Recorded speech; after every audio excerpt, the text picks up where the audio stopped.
I got the blues now, baby, 'cause I haven't read in a while. You know I haven't been reading at all. You got them blues, baby. Well, I got news that'll make you smile. Oh, yeah? Oh, yeah. Mm-hmm. Come hitch a ride on that reading rainbow, and it'll cure what ails you. That ain't no lie. Oh, hold up, mama. How am I gonna hitch on this reading rainbow? Is it gonna be on a bike or a train or a scooter car? No, no, no, no, no. You just gotta ride that butterfly in the sky. Oh, now we're talking. Yeah, I'm gonna wash my blues away, baby. Ride that reading rainbow till I die.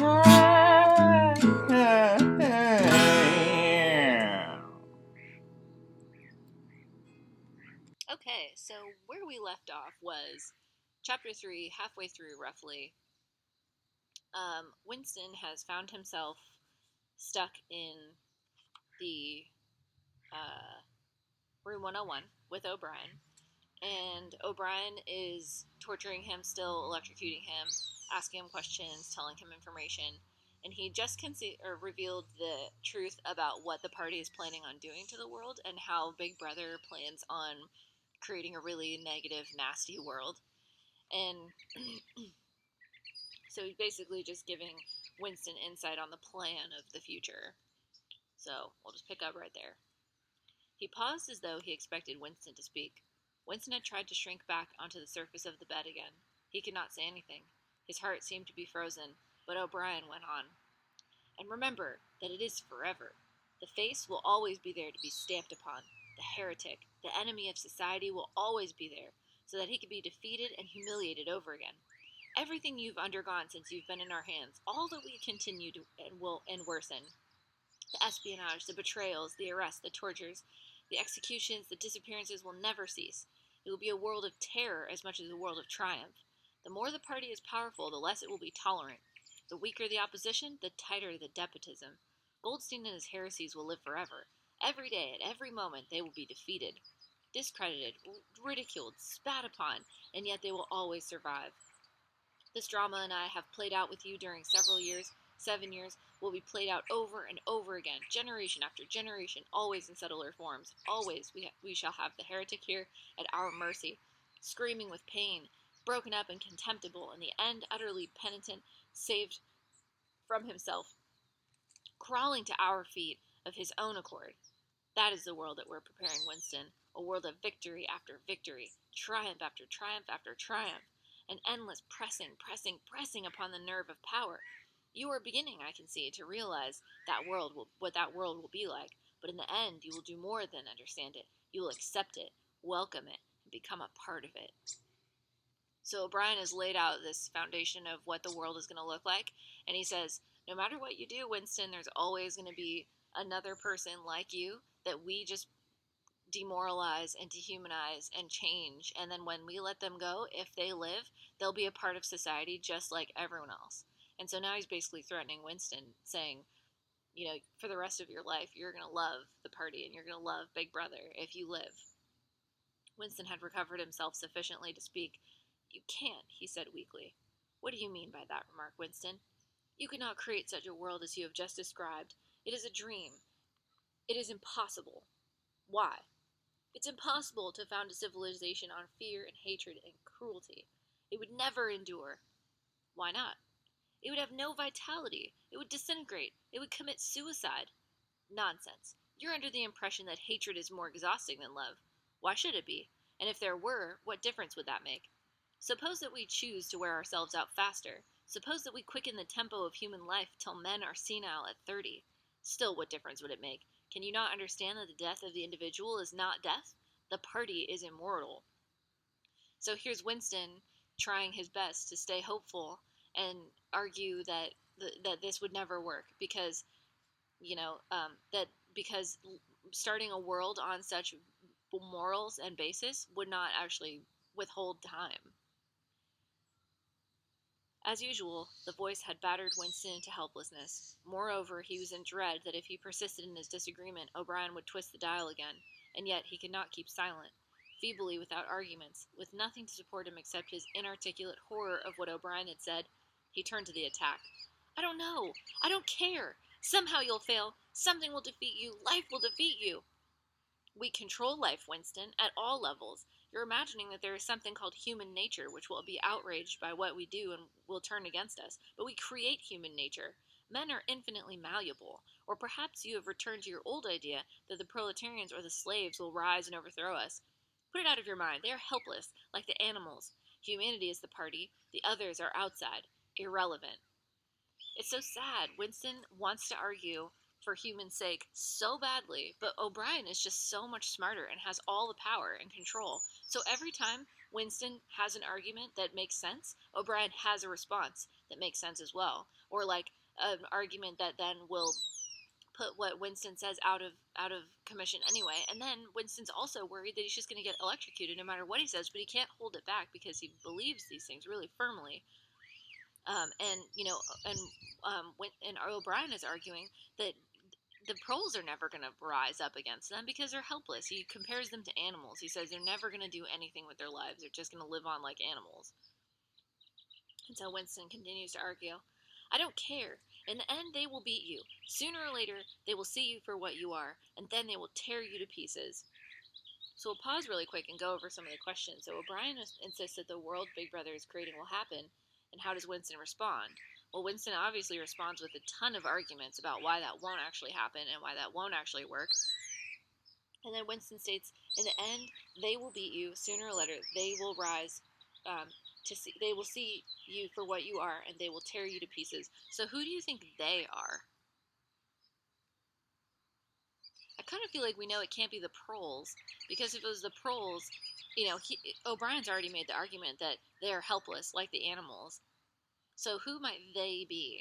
You think it's like they as in other people that are like Winston? Like future people that are like Winston? Because Winston's probably going to die. And so after Winston dies, who's going to be they that overthrow this rule of Big Brother? Do you see the evidence that this is happening, or any reason why it should?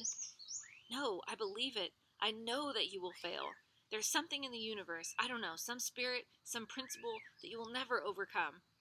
Do you believe in God, Winston? No. Then what is it, this principle that will defeat us? I don't know. The spirit of man. Do you consider yourself a man? Yes. If you are a man, Winston, you are the last man. Your kind is extinct.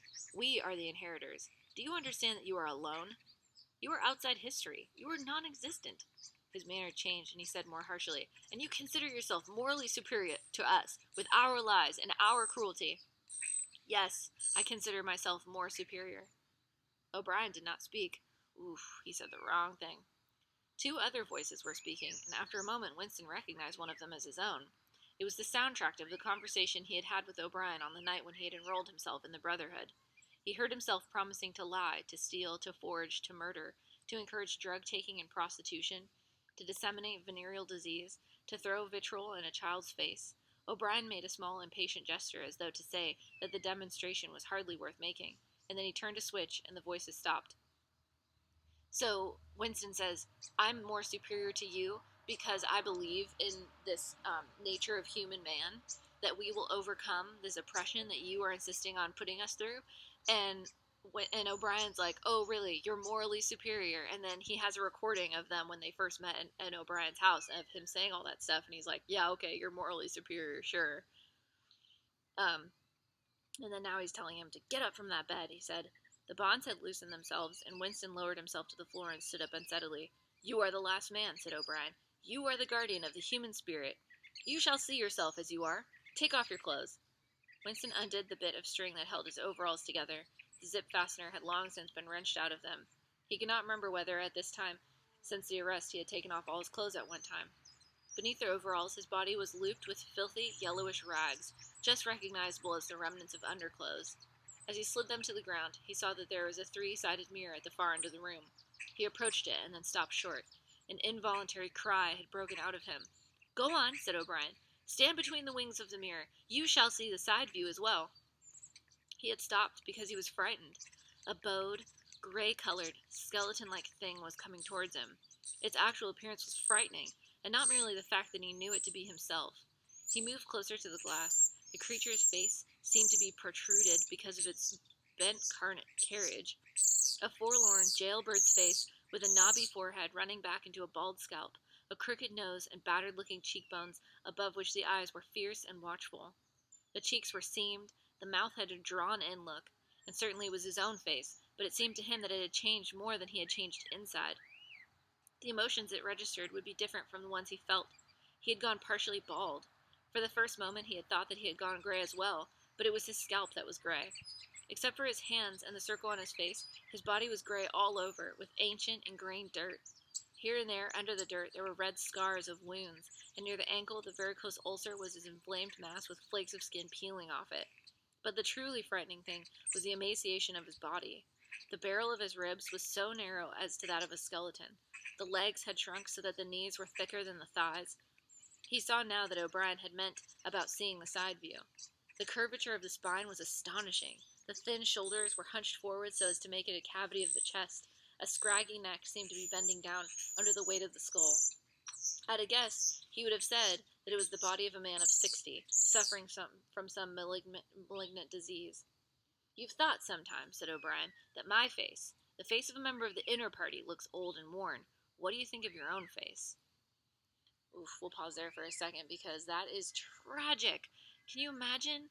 Winston went into that place the healthiest he's ever been. When he was with Julia in Charrington's upstairs apartment, he was eating good food, he wasn't drinking, he was the healthiest he'd ever been. He was muscular, he was young and youthful, like in his 30s, and now he's just a skeleton, and his body is broken, and his back is just completely like bent over like an old man. He's balding, his skin color is gray. I mean, he's just been completely beaten down physically. So now you're going to compare what's the physical and emotional states. How do they compare in this part of Winston looking at himself in the mirror? And you can imagine that emotionally he still feels intact. Emotionally he still feels like himself. But physically it's like he's a whole different person. And I wonder, what that would do to somebody's psyche. If they think on the inside they're the same, and then they look on the outside and they're totally different, do you think that would start to question their inside? I don't know. He seized Winston's shoulders and spun him round so that he was facing him. "Look at the condition you're in," he said. "Look at that filthy grime all over your body. Look at the dirt between your toes. Look at that disgusting running sore on your leg. Do you know that you stink like a goat?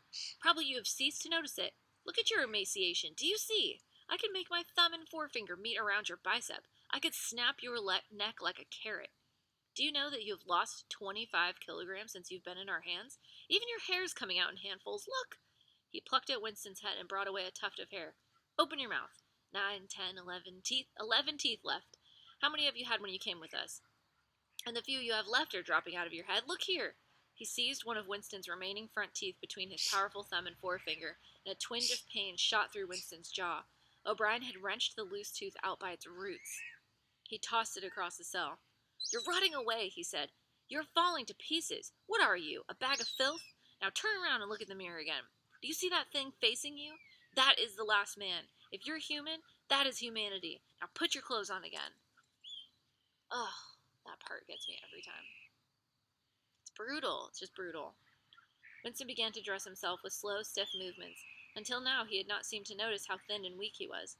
Only one thought stirred in his mind, that he must have been in this place longer than he had imagined. Then suddenly, as he fixed the miserable rags round himself, a feeling of pity for his ruined body overcame him. Before he knew what he was doing, he had collapsed into a small stool that stood beside the bed and burst into tears. He was aware of his ugliness, his gracelessness, a bundle of bones and filthy underclothes, sitting weeping in the harsh white light, but he could not stop himself. O'Brien laid a hand on his shoulder, almost kindly. "It will not last forever," he said. "You can escape from it whenever you choose. Everything depends on yourself." What do you think he means there?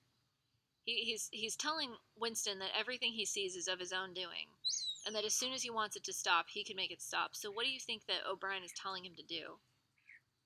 I think maybe he's telling him that it's time for him to let himself go to the big brother and the party, and to really just start believing that he is wrong and O'Brien is right. And if he truly starts believing it, then this all will end for him.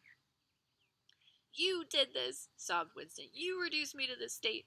"No, Winston, you reduced yourself to it. This is what you accepted when you set yourself up against the party. It was all contained in the first act. Nothing has happened that you did not foresee." He paused and then went on. "We've beaten you, Winston. We've broken you up. You've seen what your body is like, and your mind is in the same state. I do not think there can be much pride left in you. You've been kicked and flogged and insulted. You have screamed with pain. You've rolled on the floor in your own blood and vomit. You've whimpered for mercy. You've betrayed everybody and everything. Can you think of a single degradation that has not happened to you?" Winston had stopped weeping, though the tears were still oozing out of his eyes, and he looked up at O'Brien. "I have not betrayed Julia," he said. O'Brien looked down at him thoughtfully. "No," he said. "No, that is perfectly true. You have not betrayed Julia." The particular reverence for O'Brien, which nothing seemed to destroy, flooded Winston's heart again. How intelligent, he thought. How intelligent. Never did O'Brien fail to understand what was said to him. Anyone else on Earth would have answered promptly that he had betrayed Julia, for what was there that he had not screwed out of him under the torture? He had told him everything he knew about her habits, her character, her past life. He had confessed in the most trivial detail everything that had happened at their meetings, all that he had said to her and she to him. Their black market meals, their adulteries, their vague plottings against the party, everything. And yet, in the sense in which he intended the word, he had not betrayed her. He had not stopped loving her. His feeling toward her had remained the same. O'Brien had seen what he meant, without the need for explanation. "Tell me," he said, "how soon will they shoot me?" "Might be a long time," said O'Brien. "You're a difficult case. But don't give up hope. Everything is cured sooner or later. In the end, we shall shoot you." Oof.